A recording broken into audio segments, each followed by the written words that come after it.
Avez-vous déjà remarqué qu'une simple phrase peut rapprocher deux personnes ou, au contraire, créer une distance émotionnelle difficile à réparer? Aujourd'hui, nous allons découvrir pourquoi la communication positive est l'une des forces les plus puissantes dans toute relation humaine. Selon les principes enseignés par Napoleon Hill, nos mots influencent non seulement nos résultats, mais aussi la qualité de nos relations. Les personnes qui communiquent avec respect et optimisme construisent souvent des liens plus solides et durables. Beaucoup de relations échouent non pas à cause d'un manque d'amour, mais à cause d'un manque de compréhension. Les malentendus s'accumulent, les frustrations grandissent, et les conversations deviennent des conflits inutiles. Imaginez pouvoir transformer les disputes en dialogues constructifs, renforcer la confiance et créer une connexion plus profonde, simplement en changeant votre façon de parler et d'écouter les autres. Restez jusqu'à la fin de cette vidéo, car nous allons explorer 5 leçons puissantes inspirées de Napoleon Hill qui peuvent améliorer vos relations personnelles, familiales et professionnelles dès aujourd'hui. Leçon 1.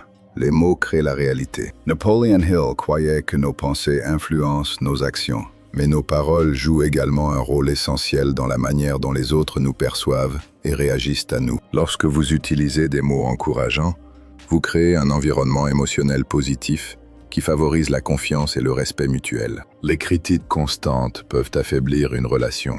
À l'inverse, les encouragements réguliers renforcent l'estime de soi et la coopération. Chaque conversation est une opportunité de construire ou de détruire un lien.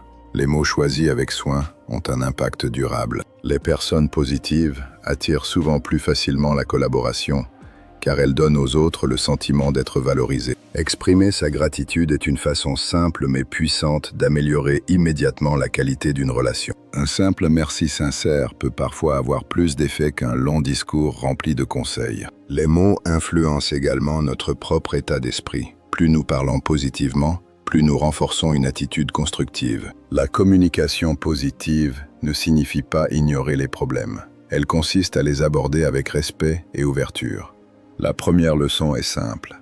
Choisissez vos mots avec intention, car ils façonnent la réalité de vos relations. Leçon 2. Écoutez avant de parler. L'une des erreurs les plus fréquentes est de vouloir répondre avant même d'avoir réellement compris l'autre personne. Les grands communicateurs savent écouter attentivement avant de formuler leur opinion ou leur réponse. L'écoute active montre du respect et donne à l'autre personne le sentiment d'être importante. Lorsque quelqu'un se sent écouté, il devient naturellement plus ouvert à la discussion et à la coopération. Écouter ne signifie pas seulement entendre des mots. Cela signifie comprendre les émotions derrière ces mots. Maintenir un contact visuel et éviter les interruptions sont des signes simples d'une écoute sincère. Les relations solides reposent souvent davantage sur la compréhension que sur le fait d'avoir raison. Parfois, une personne a simplement besoin d'être entendue plutôt que de recevoir immédiatement une solution. L'écoute active réduit les malentendus et améliore la qualité des échanges quotidiens. La deuxième leçon est claire. Écoutez avec l'intention de comprendre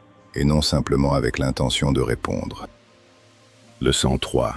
Maîtriser ses émotions. Les émotions fortes peuvent nous pousser à dire des choses que nous regretterons plus tard. Prendre quelques secondes pour respirer avant de répondre peut éviter de nombreux conflits inutiles. La maîtrise émotionnelle est une compétence essentielle pour toute communication positive. Les personnes qui restent calmes sous pression inspirent souvent davantage de confiance et de respect. Réagir impulsivement peut aggraver une situation qui aurait pu être résolue facilement. Choisir la patience permet de transformer une confrontation en conversation constructive. La communication positive demande parfois de mettre son ego de côté pour préserver la relation. Les émotions sont naturelles, mais elles ne doivent pas toujours diriger nos paroles. Un ton calme peut désamorcer une tension plus efficacement qu'une longue argumentation. La troisième leçon consiste à contrôler ses réactions afin de communiquer avec sagesse et maturité.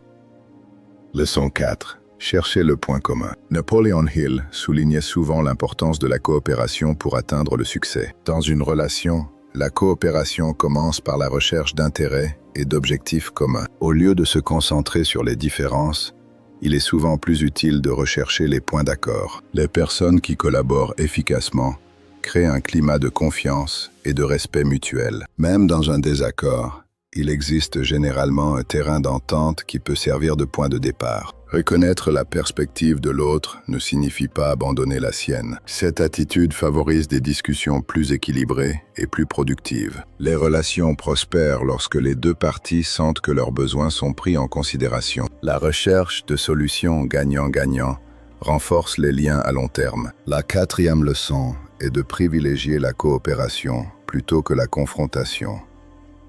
Leçon 5. Encourager et inspirer. Les mots ont le pouvoir d'élever une personne ou de diminuer sa confiance en elle. Les grands leaders inspirent les autres grâce à leurs paroles positives et motivantes. Dans une relation, l'encouragement est une forme de soutien émotionnel extrêmement précieuse. Reconnaître les efforts d'une personne peut renforcer sa motivation et son engagement. Les compliments sincères créent souvent un cercle vertueux de positivité et de confiance. Encourager quelqu'un ne coûte rien, mais peut avoir un impact considérable sur sa journée. Les personnes qui inspirent les autres développent généralement des relations plus fortes et plus harmonieuses. La positivité est contagieuse. Une attitude constructive influence souvent tout l'environnement autour de nous. Chaque interaction représente une occasion de soutenir, motiver ou inspirer quelqu'un. La cinquième leçon est d'utiliser vos paroles pour encourager les autres à devenir la meilleure version d'eux-mêmes. Aujourd'hui, nous avons découvert que la communication positive est bien plus qu'une simple compétence sociale. C'est un outil puissant, capable de transformer nos relations. Nous avons appris l'importance des mots, de l'écoute active, de la maîtrise émotionnelle, de la coopération et de l'encouragement sincère. Ces principes inspirés de Napoléon Hill peuvent être appliqués chaque jour, dans la famille, au travail et dans toutes nos interactions. Rappelez-vous qu'une relation forte se construit conversation après conversation, mot après mot, avec respect et compréhension. Si cette vidéo vous a apporté de la valeur, laissez un like, partagez-la avec quelqu'un qui en a besoin et abonnez-vous à la chaîne pour découvrir davantage de leçons de développement personnel inspirantes.